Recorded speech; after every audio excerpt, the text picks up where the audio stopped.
Bapak, Ibu, Saudara, sore hari ini izinkan saya untuk membagi firman Tuhan yang diberikan judul. Saya sudah berdoa, Pak Andreas begitu bilang, apa ya? Oh, saya bilang, Tuhan, tolong pimpin saya. Saya ingin membagi firman Tuhan ini dari pengalaman-pengalaman yang ada, dari orang-orang yang menjadi sahabat-sahabat saya, dari kehidupan saya percaya semoga sharing kali ini membawa berkat buat kita semua. Judulnya adalah Kuasa Tuhan Mengubah Keterikatan Menjadi Pemulihan. Dan kita tahu bahwa kita adalah ciptaan Tuhan. Dari Kejadian 1 ayat 20 mengatakan, maka Allah menciptakan manusia itu menurut gambarnya. Menurut gambar Allah diciptakannya dia, laki-laki dan perempuan. Saya percaya di sini kita semua ada yang laki-laki dan ada yang perempuan. Dan kita percaya Tuhan sudah memberikan kita masing-masing kelebihan dan kekurangan, dan semuanya dijadikan menjadi anak-anak yang setia.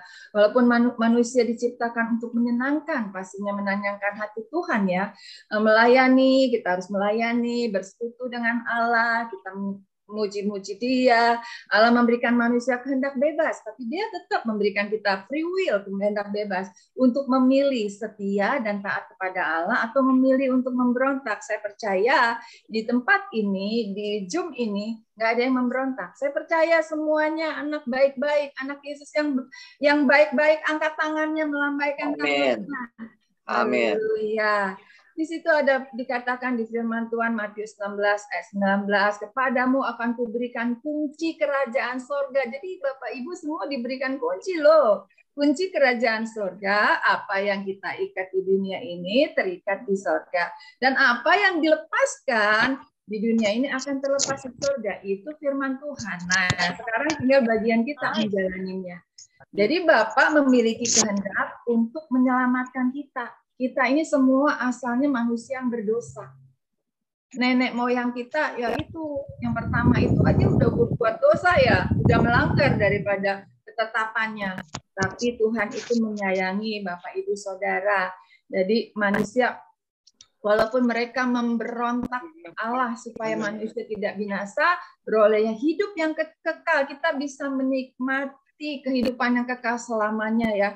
Kalau saya gambarkan ini loh, kalau bisa ya ngelihat ya, kalau kita bilang kan umur kalau di Alkitab dibilang berapa ya? 70 ya. Kalau ini umur 70 nih, katakan di sini garis ini saya anggapnya 70 ya. 70.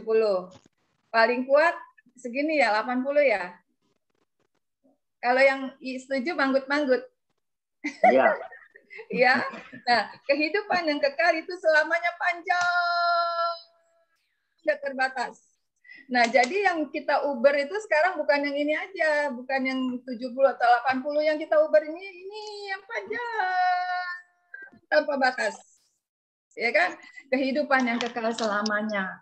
Atau kita katakan itu ya kehidupan yang selamanya di surga. Nah, Yohanes 3:16 gitu dikatakan, karena begitu besar kasih Allah akan dunia sehingga ia mengaruniakannya, kita udah tahu ya, wah dia udah korban buat kita. Satu-satunya anaknya yang tunggal supaya setiap orang percaya kepada tidak binasa melainkan beroleh hidup yang kekal yang selamanya gitu ya. Nah, haleluya. Nah, tapi dengan apa ya? Dengan ada yang baik, ada yang tidak baik, pasti kan? Ya. Nah, karena kita pun di tempat ini juga nggak semuanya baik. Aku pun nggak baik, ada sisi-sisi nggak baiknya gitu. Tapi kan kita aku pengen serupa dan segambar loh sama Tuhan loh, kayak mana loh, gitu kan? Kita pengen berusaha untuk seperti Dia. Nah, jadi bagaimana cara melepaskan belenggu dosa yang mengikat? Tadi kan judulnya yang keterikatan akan dosa. Aku pengen ngelepasin loh gitu loh. Nah, di situ di Yohanes 8 ayat 34 kata Yesus kepada mereka, aku berkata kepadamu sesungguhnya setiap orang berbuat dosa adalah hamba dosa. Emangnya kita mau selamanya diikat jadi hamba dosa? Kakinya geraknya nggak gampang ya, terbatas banget gitu loh. Kita pengen merdeka gitu, seperti pujian tadi itu dikatakan kita adalah tahun Yobel ini adalah tahun pembebasan. Katakan pembebasan. Pembebasan. Tahun pembebasan. Kita juga di tahun pembebasan. Amin. Di sini juga kita mengalami kemerdekaan Indonesia. Ya, jadi kita juga bukannya merdeka secara ini, tapi rohani kita juga harus merdeka dari keterikatan. Nah, mau berubah kebiasaan yang buruk banyak, pasti aku pun demikian. Kita mau belajar serupa dan segambar. Kita harus percaya dalam hati kuasa Tuhan bisa merubah diriku. Kayak cerita tadi itu, kayak kesaksian itu bisa nggak berubah? Itu dahsyat banget. Jadi memang 1 bulan saya mentoring luar biasa. Nah, terus ubah pola pikir dan mental block yang ada di kita. Oh, kamu nggak bisa. Oh, kamu begini, kamu pasti nggak mampu lah, kamu pasti nggak bisa lah, males lah. Apa itu mental block? Nanti saya kasih tahu gimana caranya kita merubah mental block kita itu menjadi kita bisa mampu. Nah, karena sebenarnya iblis itu akses iblis untuk dapat masuk ke dalam berbagai aspek hidup orang percaya itu melalui pikiran kita. Nggak mungkin dong iblis itu datang, misalnya kita sakit apa ya,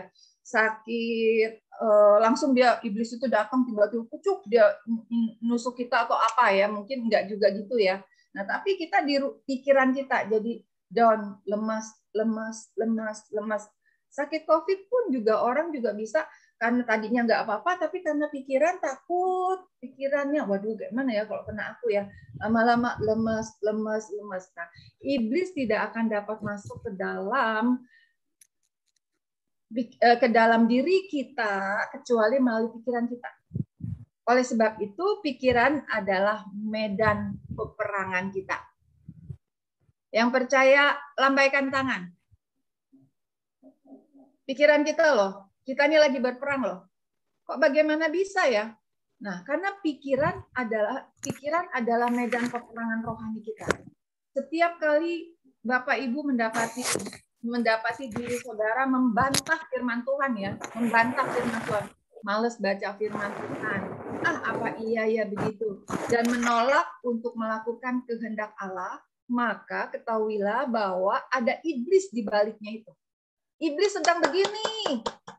Kalau kita nggak dekat sama Tuhan, kalau kita nggak baca firman Tuhan, ibu seneng banget. Dia bersorak-sorai karena kita sudah ngikutin caranya dia. Nah, karena setiap dibalik tindakan kita itu dia tahu. Oleh karena itu, pikiran adalah medan peperangan rohani, maka sekarang harus sungguh hati-hati menjaga pikiran kita. Coba pegang kepalanya. Jaga pikiran kita. Jaga pikiran kita ya. Haleluya. Nah, ini saya pengen. Dasarnya apa sih? Ada 3 aspek dalam diri kita. Tubuh, kita ada tahu ya, tubuh. Tubuh kita ini yang kita bisa lihat. Unsurnya lahiriah manusia. Ada badan kita. Kita bisa lihat. Kita bisa dengar. Kita bisa bersentuhan. Makanannya tubuh kita apa? Makan nasi, makan tahu, makan kue tiaw, mie goreng, pokoknya apa aja deh yang enak-enak. Itu makanan tubuh kita, ya. Terus ada jiwa, kan tubuh, jiwa dan roh ya. Nah, jiwa kita makanannya apa? Nah, jiwa itu apa? Pikiran kita nih. Pikiran, kehendak, perasaan. Unsurnya di batin. Kadang, aduh, batin gua sakit banget. Sakitnya di mana nih? Sakitnya di sini, gitu loh. Ya kan? Batin ya manusia yang tidak dapat dilihat. Emang bisa kelihatan kalau misalnya katakan Ibu Murti lagi bete sama saya kan nggak bisa tahu, nggak kelihatan. Nah, itulah batin. Nah, jiwa kita ini makanannya hiburan. Pengennya senang, aku bete di rumah nih, COVID ini begini, aku pengen keluar. Itu apa? Jiwanya tuh yang lagi pengen diisi makanan senang-senang. Nah, itu jiwa kita. Dan satunya lagi roh. Nafas yang dihembuskan oleh Allah ke dalam manusia dan kembali kepada Allah. Ya, seperti di Kejadian 2 ayat 7 ya, di situ nafas, kita dikasih dihembuskan nafas oleh Tuhan. Dan nanti kita kembalinya ke sana. Yang ngebuat nafas itu siapa? Yang dari debu itu siapa? Yang menciptakan siapa? Maka saya katakan, kalau saya pilihnya, saya pernah sharing kemarin ya sama sahabat saya juga, dia lagi masih, cuman sayang dia hari ini nggak bisa ikut, masih lihat yang sesuatu, masih pilih yang sesuatu yang kayak Tante Jun yang kemarin sharingin. Aku bilang itu mah ciptaan. Kalau aku mah pengen yang menciptakan. Aku ini ciptaan Tuhan. Ya kan? Ibu ciptaan Tuhan. Dahsyat banget penciptaannya. Kalau yang berbentuk begini-begini, yang cantik begini-begini, atau yang lain-lain itu kan ciptaan. Saya juga ciptaan Tuhan. Makanya kita tuh jangan memperhamba, mengidolakan ciptaannya. Jangan. Yang kita idolakan ada sang penciptanya, yaitu Tuhan. Nah, makanan roh kita itu adalah firman Tuhan. Yang setuju katakan amin. Lambaikan tangan. Makanan roh kita adalah firman Tuhan. Jadi jelas ya, kita ada tubuh, jiwa, dan roh. Tubuh ya udah kasih makan enak-enak, ntar kolesterol, ntar apa juga udah, jiwanya nggak ada kontrol lagi ya. Nah di sini jadi keterikatan dengan dosa dikendalikan oleh aspek jiwa. Jiwa itu terdiri dari pikiran tadi kan, mindset kita bahasa Inggrisnya, kehendak, keinginan kita. Di situ juga ada di Galatia penguasaan diri, gimana? Perasaan, emosi. Di Filipi 2 ayat 5 katakan, hendaklah kamu dalam hidupmu bersama menaruh pikiran dan perasaan yang terdapat juga dalam Kristus Yesus. Amsal 4 ayat 23, jagalah hatimu dengan segala kewaspadaan karena dari situlah terpancar kehidupan. Jadi intinya kita harus mengolah jiwa kita untuk kita nggak terjerat, untuk kita nggak terikat sama yang begitu-begitu itu. Ya, nah kita lihat di sini. Aku ingin sharing sedikit ya, bagaimana pikiran itu ada di mana. Ini sebenarnya pikiran kita itu ada di areanya ada di pikiran sadar, ada di bawah sadar. Yang sadar itu cuma 12% loh. Sadar itu yang kayak mana sih? Nah, sadar itu kayak gini. Bapak Ibu sekarang kan lagi ngejom ya. Sadar kan? Sadar. Kita masak, sadar. Kita melakukan bawa mobil, sadar. Kalau nggak sadar nggak bisa bawa mobil. Ya kan? Sadar. Jadi apa yang kita lakukan yang kelihatan ini, yang kita bisa dengar, yang kita lakukan ini adalah itu yang pikiran kita yang sadar. Tetapi ada yang di bawah sadar. Ini yang menguasai, ini ada gelombangnya loh. Gelombang yang sadar itu adalah gelombang beta, bawahnya itu gelombang alfa. Nah, yang saya mau katakan di sini, yang di bawah ini ya, sering ada mental block.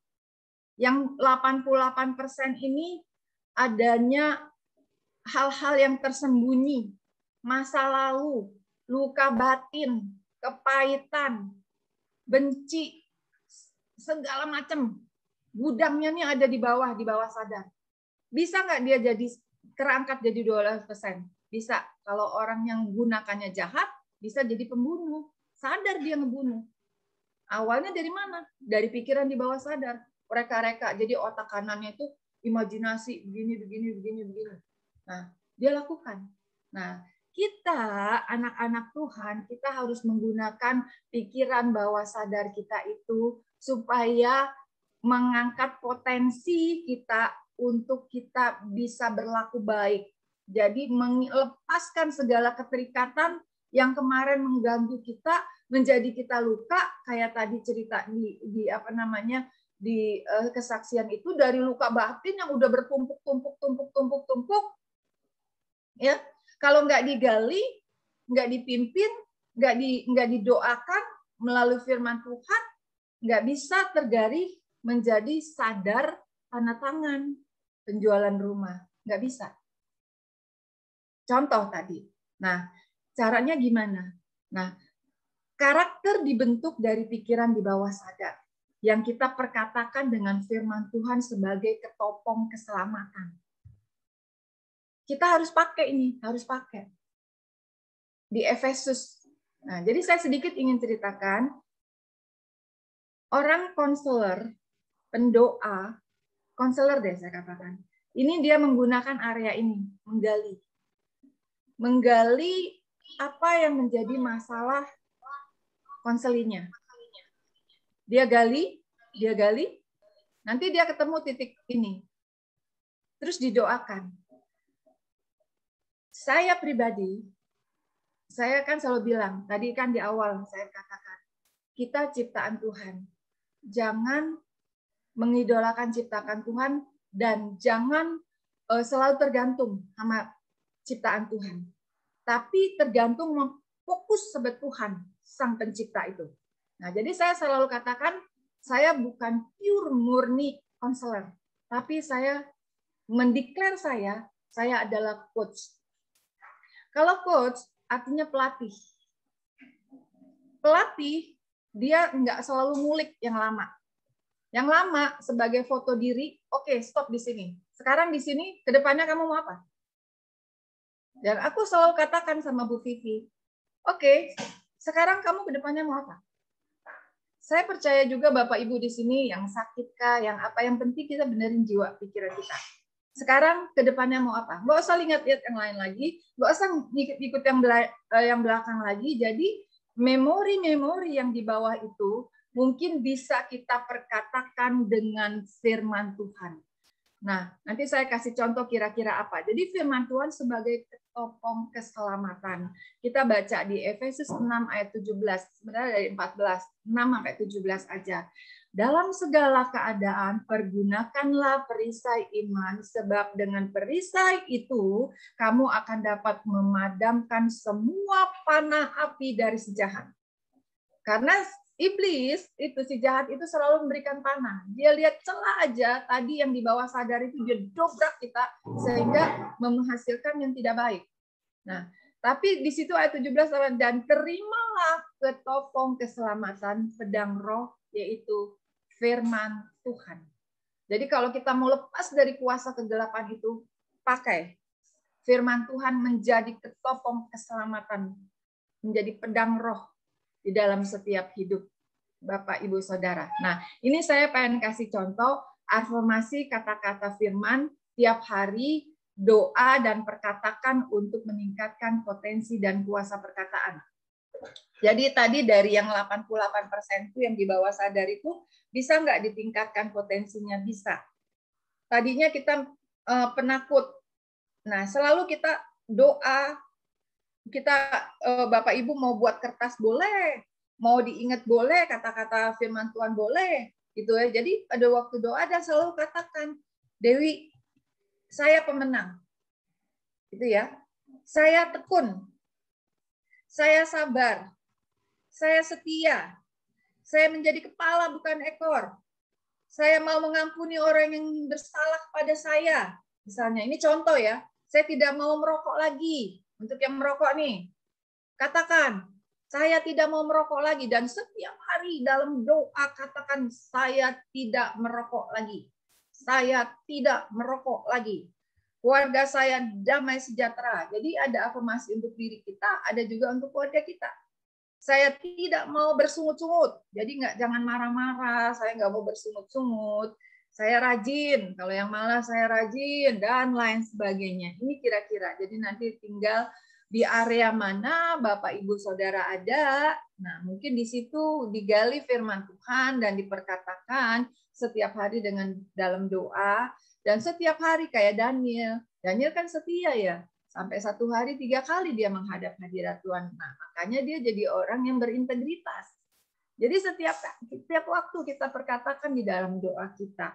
Nah, jadi selanjutnya kesimpulan kita perkatakan dan lakukan firman Tuhan. Seperti di 1 Petrus 3 ayat 10 sampai 11.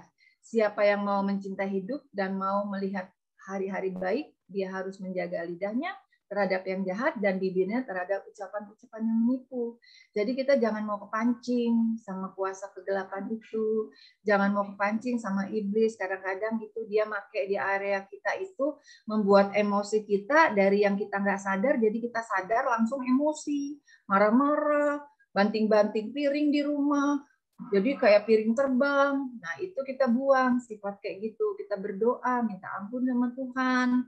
Jadi supaya apa yang hari-hari kita itu berlaku baik, kita harus menjaga lidah kita kita perkatakan baik-baik, anak-anak kita jangan bilang, wow anak gini gitu, nggak boleh. Kita harus berkatakan anak kita pinter. Kalau misalnya nilai dia masih jelek, ayo belajar lagi. Kamu pasti bisa.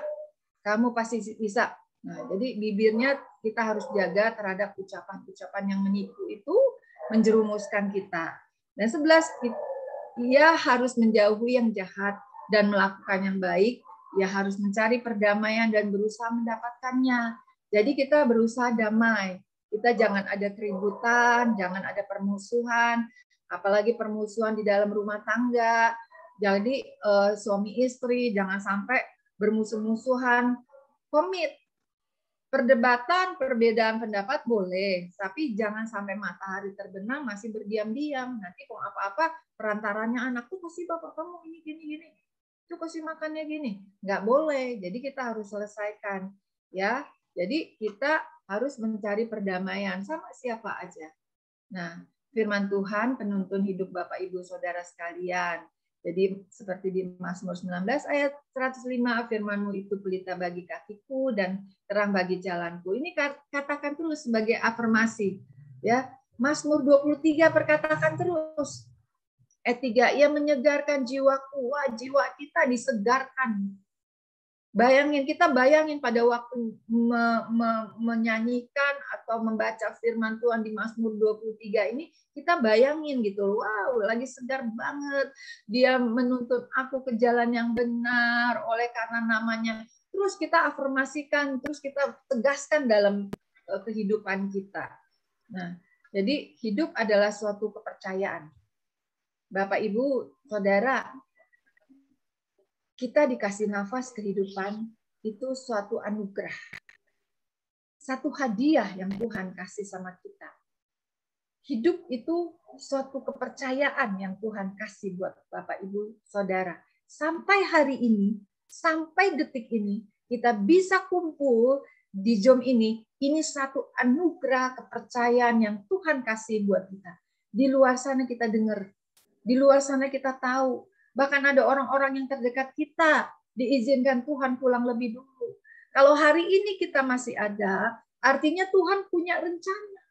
Dan gunakan, lepasin segala keterikatan jerat penangkap burung yang ada dan baca terus firman Tuhan, tegaskan terus afirmasi Mazmur 91, perkatakan setiap hari. Jadi supaya kita lepas dari belenggu-belenggu serakah, keinginan daging, penguasaan dirinya kita harus kendalikan gitu. Jadi jangan kita misalnya kita udah tahu kita ini kolesterol misalnya. Udah tahu kolesterol kita nggak boleh makan cumi, nggak boleh makan yang lain-lain yang kira-kira menaikkan kolesterol kita makan. Wah, misalnya dulu waktu belum pandemik sering diundang pesta atau dikirimin makanan misalnya. Makan aja mumpung misalnya. Wah, ini enak makan lupa kalau kolesterol. Nggak tahu-taunya, waduh, palanya sakit banget nih, kolesterol saya naik nih, pas dicek, aduh kolesterol, atau asam urat, kaki saya kenyut-kenyut nih, yang disalahin si kepiting, gara-gara si kepiting nih, gara-gara udang nih, yang disalahin kepiting, yang disalahin udang, yang disalahin santan, yang disalahin ada, padahal kita nggak bisa menguasai diri.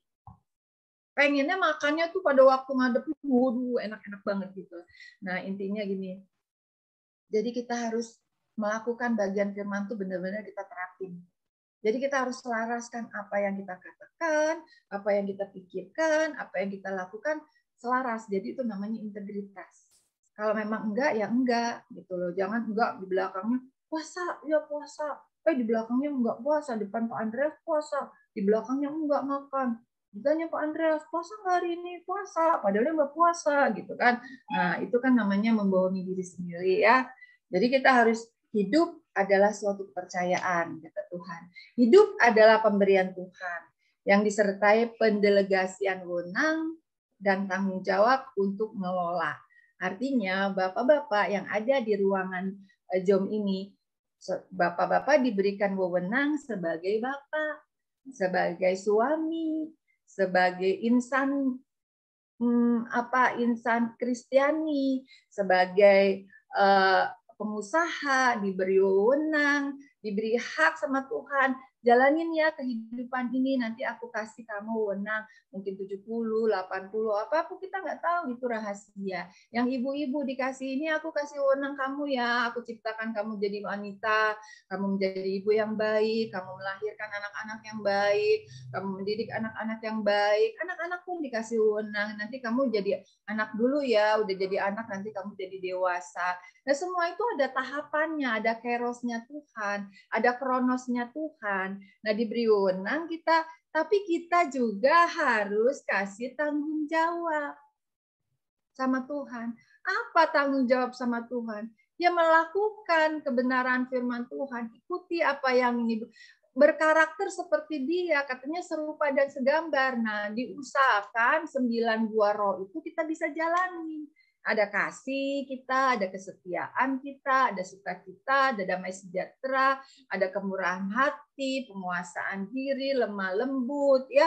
Terus kita bisa kita bisa lakukan itu, tanggung jawab kita sebagai istri apa, tanggung jawab kita sebagai suami apa, gitu kan. Jangan sebagai suami tanggung jawabnya dialihkan ke tempat lain, ya jangan gitu juga, nanti di sini ribut, gitu kan.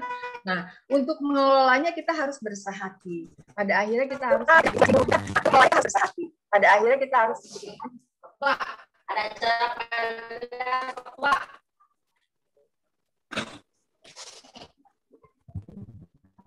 Baik, pada akhirnya kita harus memberikan tanggung jawab. Pada akhirnya kita harus memberikan tanggung jawab kita pada Tuhan. Itu apa ya suaranya ya?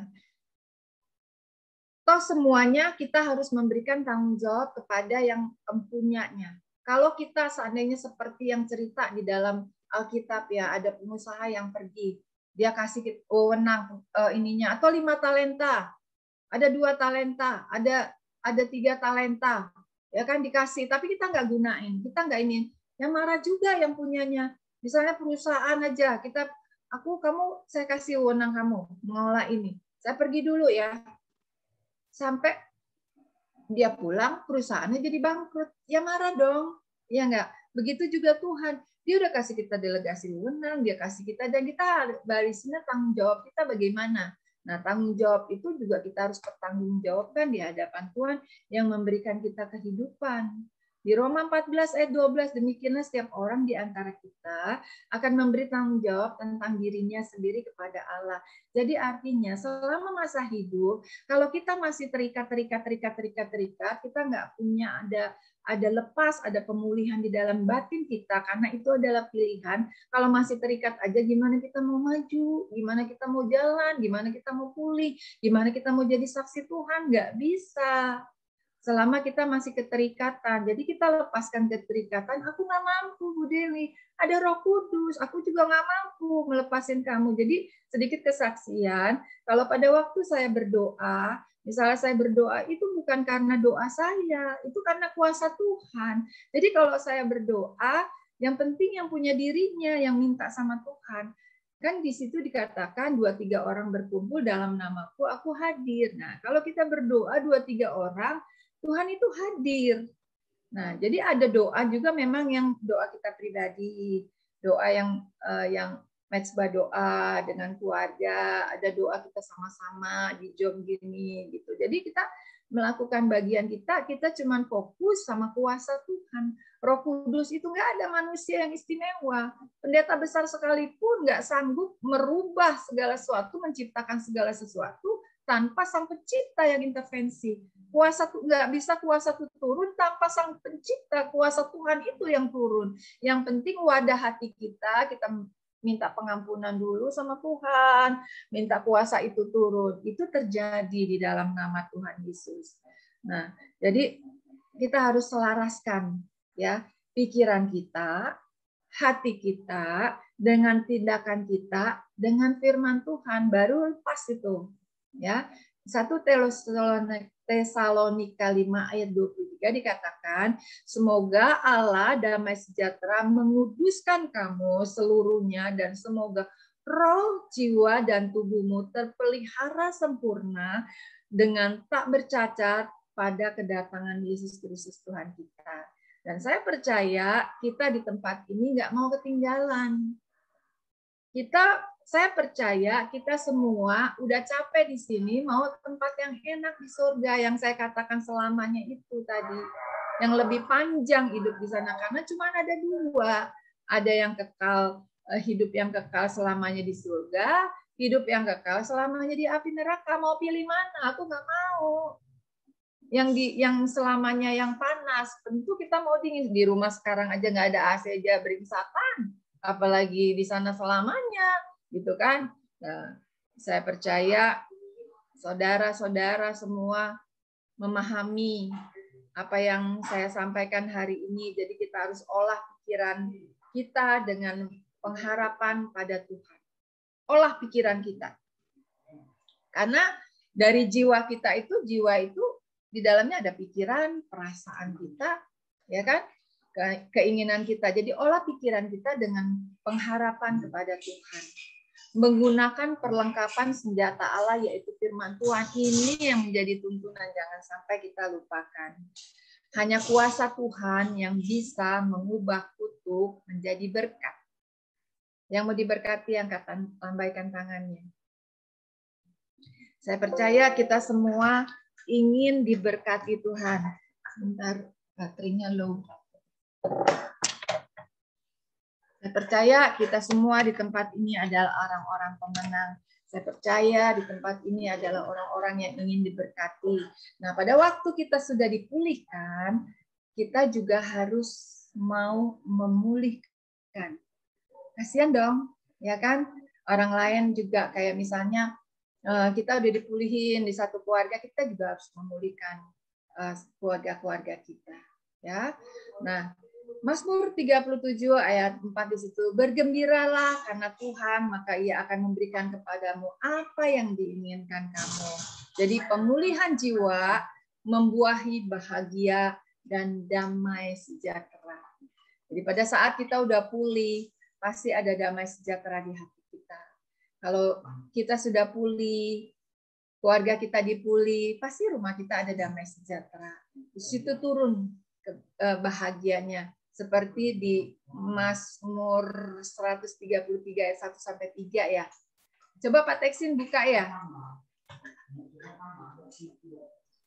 Mazmur 133 ayat 1 sampai 3. Hidup yang rukun dan damai. Harus Ya. Itu dulu. Ini Iya share-nya ya. dikeluarin dulu. Share-nya saya keluarin ya. Shalom.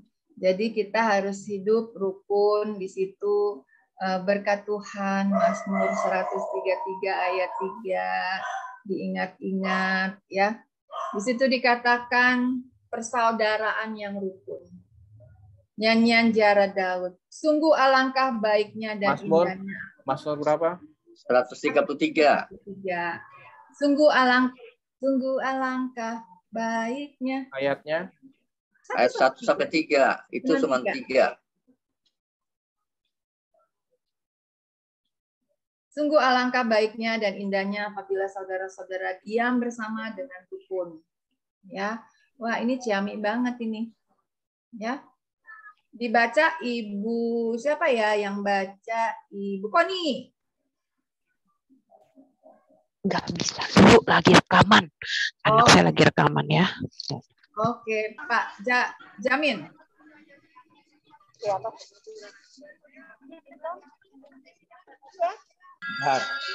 Mazmur 133.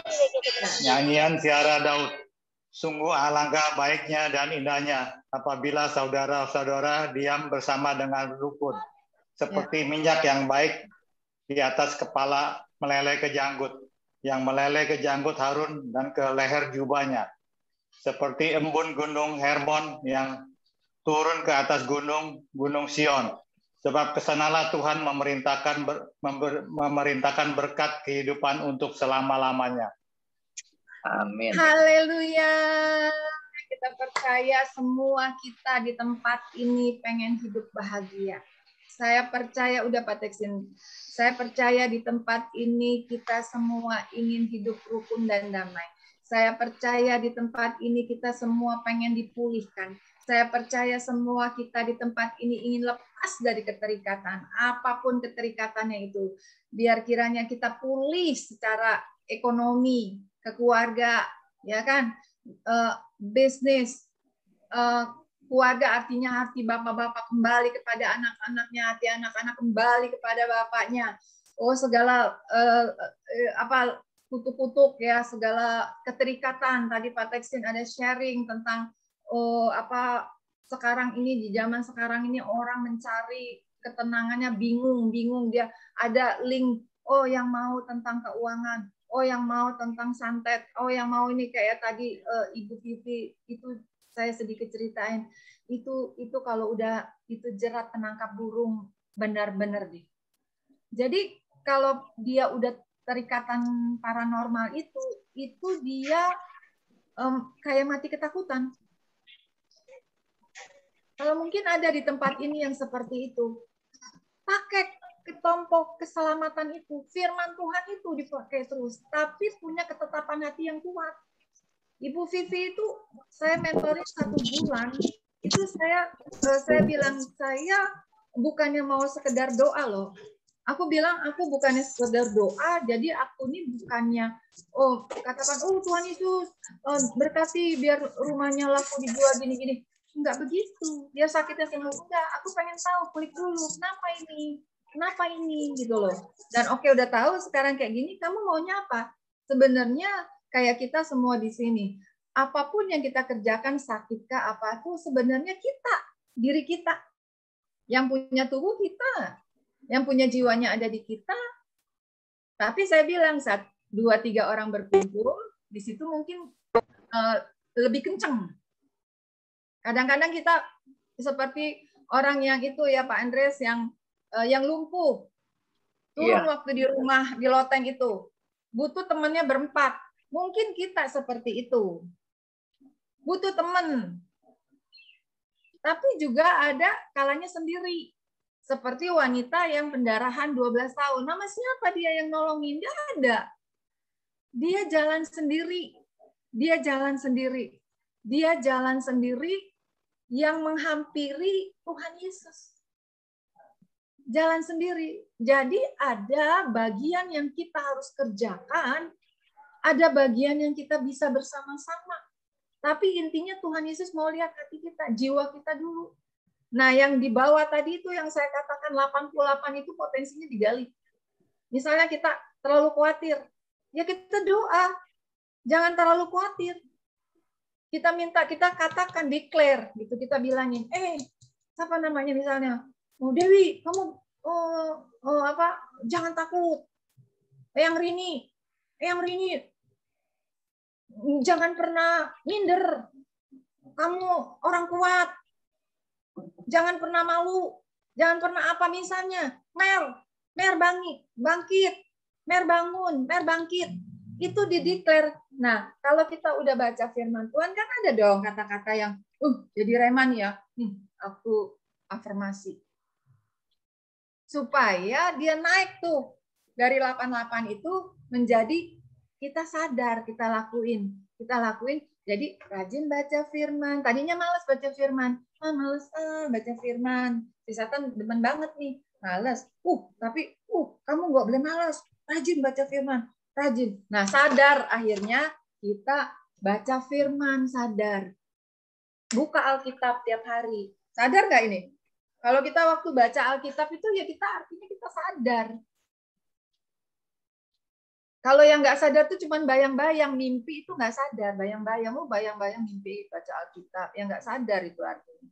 Jadi kita harus mewujudkan. Jadi kalau sesama ini juga sesama misalnya suami istri, ya aku sayang sama kamu misalnya. Tapi cuman perasaanku aja. Emang Ibu Maria tahu kalau Pak Rojak sayang? Enggak kan? Tahu enggak? Kalau dia enggak ngomong. Tahu enggak? Enggak tahu kan? Tapi ada cara-cara yang Pak Rojak lakukan. Misalnya, dia suka apa ya? Terus aku kasih ini gitu. Terus misalnya sebenarnya laki-laki itu enggak suka di dapur misalnya. Tapi kamu mau nggak aku masakin ini? Nah, suamiku suka gitu. Kamu mau nggak aku masakin ini? Mau. Ih, seneng banget. Gitu loh. Jadi ada hal-hal yang kita bisa wujudkan dari yang dia mungkin sayang kita gitu, tapi kita nggak tahu gitu kan. Nah, hari itu dia wujudkan. Jadi ada itu contoh ya mungkin Bapak Ibu Saudara bisa melakukan hal lain dalam pekerjaan, di dalam kita membangun. Jadi luka batin itu ada di bawah itu. Yang di bawah sadar 88%. Luka batin itu, orang luka batin itu bisa jahat, bisa apa nih 80% ini bisa berpotensi jahat, bisa berpotensi baik. Dan saya harap, saya berdoa sama Tuhan 80% yang ada di dalam kehidupan Bapak Ibu Saudara, semua hal-hal yang ada gelombang-gelombang yang di otak saudara itu kita pacu untuk menjadi baik. Doa, pujian, penyembahan itu membuat kita itu otaknya jadi bergerak, gelombang alfanya bergerak, apalagi bisa bahasa roh, itu gelombangnya kencang banget, itu semua membuat kita nggak gampang pikun. Membuat kita sehat. Di tengah-tengah COVID ini kita percaya dengan iman Tuhan itu yang melindungi kita. Ini otak ini kita pakai, yang nggak sadar di bawah sadar itu kita pakai. Tuhan lindungi aku, Tuhan jaga aku, Tuhan pelihara aku, Tuhan terus diperkatakan terus. Puji Tuhan, saya bukan bilangnya saya gimana ya. Saya beberapa hari kemarin kejadian itu, waktu saya nerima telepon, masih ada waktu ya Pak Andres? Iya, silakan. Waktu saya terima teleponnya Ibu Vivi dari yang Pak Petrus itu, awalnya saya secara manusia saya kaget. Secara manusia, saya harus konselingin, saya harus bimbing orang yang maaf ngomong tunanetra. Aku nggak tahu gimana caranya, gimana triknya gitu loh. Gimana ya kalau orang biasa kan bisa WA, ini kayak mana ya, itu gelap sama saya gitu loh. Jadi gimana ya gitu loh. Terus akhirnya tapi ada satu titik di hati saya bilang, layani aja katanya. Layani, nanti aku kasih engkau sanggupan. Ya udah aku ikutin aja. Aku ikutin. Nah, tapi di situ saya bukan sekedar doa, karena kalau menurut keterangan dia ada beberapa pendoa yang dulu itu sampai berantem sama dia Pak Andres, karena intinya dia cuma minta doa, terus pendoanya lagi sibuk. Akhirnya dia cuma ngotot minta doa, pendoanya sibuk, jadi dia berantem. Ya udah kalau nggak mau doain ya udah. Lah ya udah kamu saya lagi sibuk gini. Lah aku bilang jangan gitu. Ya, saya bilang kamu jangan begitu ya sama saya. Itu beberapa waktu yang lalu Pak awal-awalnya. Saya bilang saya sampai kemarin juga saya bilang, ingat nggak pesan saya? Itu saya kayak lebih dari makan obat Pak sehari. Tanya Pak Herman. Dan itu berlama-lama banget. Waduh, saya bilang. Tapi ya Tuhan kasih saya kesabaran. Yang penting itu 9 buah roh itu ada. Terus saya bilang gini, Vi, saya bilang, saya ini sahabat kamu, saya ini sahabat Tuhan. Karena ada kasih aja di hati saya mau melayani kamu. Kalau nggak ada kasih Tuhan, mungkin saya juga nggak kuat. Itu saya nggak tahu caranya kayak mana. Apalagi kamu udah pakai paranormal sekian banyak, bahkan maaf, Daud Tony udah dipakai. Saya nggak sanggup melawan mereka. Ada satu dukun jadi pendeta, dia mau udah nanya di sana ada kiriman begini-begini. 2 hari kemudian si dukun itu meninggal karena COVID. Jadi dia lemparnya ke Bu Indri kasih ke Pak Petrus kasih saya. Saya mah nggak ada apa-apanya. Nah, tapi saya bilang dengan kasih Tuhan, dengan kekuatan Tuhan, saya cuma mau menuntun kamu. Saya bilang gitu, saya cuma menuntun kamu. Jadi dia bilang, Pak, satu kali nanti tanya dia bilang, saya cuma kasih ininya, kailnya katanya Pak. Saya kasih kuncinya untuk dia bisa berubah. Itu Pak dilepasin itu, jadi rumah itu udah bertahun-tahun nggak laku dijual. Jadi dia suruh Daud Tony kirim untuk doain sana. Saat itu dia di Semarang. Ya saya nggak bisa Pak datang ke sini Pak doain rumah ini gitu loh. Ya nggak bisa gitu loh kata dia, ini kan pandemi gitu kan. Singkat cerita, waktu dia minta saya doa, bilang saya juga nggak bisa ke sana. Tapi kamu percaya nggak? Kuasa Tuhan itu tak terbatas sama ruang dan waktu. Yang penting yang punya dirinya itu hatinya mau benar-benar berubah. Rumah itu mah nggak ada apa-apanya, tanah itu mah nggak ada apa-apanya. Yang penting hati orang ini, kan Tuhan tahu. Oh, ini masih digunakan untuk apa? Oh, ini untuk tujuannya apa? Kalau memang udah nggak berguna, ya pasti dia juga inilah untuk kamu gitu. Puji Tuhan itu 1 bulan cuman prosesnya. Yang sebelum-sebelumnya udah pakai paranormal gitu. Ya itulah kedahsyatan Tuhan, Bapak Ibu. Bapak Ibu juga punya kuasa yang sama, ya. Kuasanya itu tidak membeda-bedakan. Ada di rumah-rumah di saat-saat kita berdoa ini, Tuhan ada nggak ada? Di hati saudara, di pikiran saudara. Olah pikiran kita setiap hari itu kita gunakan itu memakai persenjataan firman Tuhan. Jangan lari seperti yang dia pesan, jangan lari kayak yang minta begini-begini kayak Bu Naomi tadi bilang, jangan lari. Saat ini memang kita lagi lewatin padang gurun. Semua. Kita lewatin padang belantara, tapi percayalah, Tuhan akan ngirim tiang awan, tiang api pada saat kita berjalan. Tuhan nggak mungkin membuat kita sampai tergeletak. Sekalipun kita belum ngelihat jalannya, tapi percayalah, gadanya dan tongkatnya menuntun kita.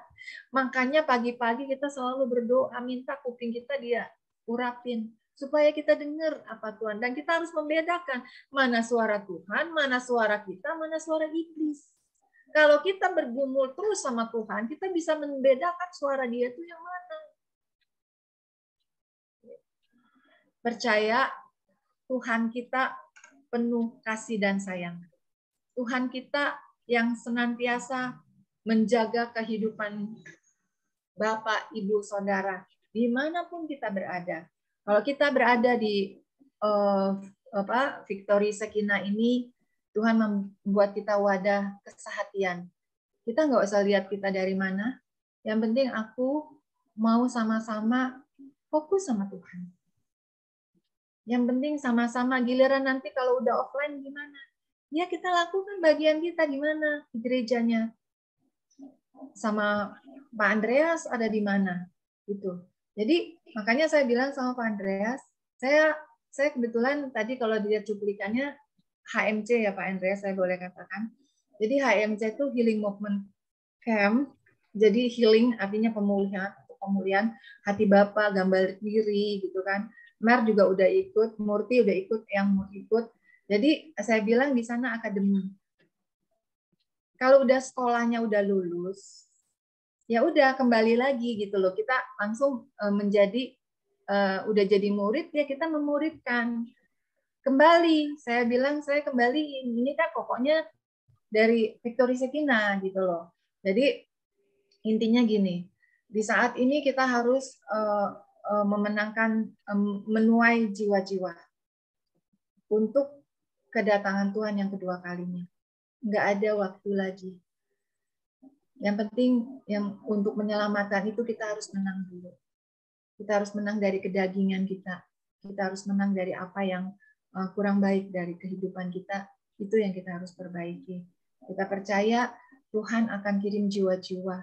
Tuhan akan kirim sahabat-sahabat yang kita akan sama-sama sharing, kita sama-sama membangun, jalan sama-sama, ya, sebagai pelatih untuk bisa dia sama-sama berjalan lagi. Itu dari saya, sharing saya hari ini. Kiranya Tuhan memberkati dan kiranya Tuhan memulihkan semua kita yang di tempat ini dan kita menjadi pemenang. Lepas dari keterikatan karena kuasa Tuhan itu tanpa batas. Kuasa Tuhan itu tidak terukur dalamnya. Kuasa Tuhan itu luar biasa. Kuasa itu luar biasa. Banyak kesaksian yang menceritakan kehebatan dia. Pokoknya kita nikmati aja lah kuasa dia itu begitu dahsyat banget. Tadi saya rindu kita angkat pujian